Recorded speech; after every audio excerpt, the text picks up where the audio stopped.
પાટણ જિલ્લાના રાધનપુરના અસરગ્રસ્ત ગામોની સ્થિતિ જાણવા માટે રાજ્યના કૃષિ મંત્રી રાઘવજી પટેલ પહોંચ્યા હતા। રાધનપુર તાલુકાના ચલવાડા ગામની મુલાકાત લઈ મંત્રીએ જાતે જ ખેતરોમાં ફરીને પાક નુકસાનીનું નિરીક્ષણ કર્યું હતું।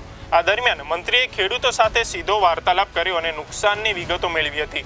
ખેડૂતોએ મંત્રી સમક્ષ ત્વરિત બે મુખ્ય માંગણીઓ રજૂ કરી હતી। પહેલી, ખેતરોમાં ભરાયેલા પાણીનો ઝડપથી નિકાલ થાય અને બીજી, નુકસાની સામે તેમને સહાય પેકેજ તાત્કાલિક આપવામાં આવે।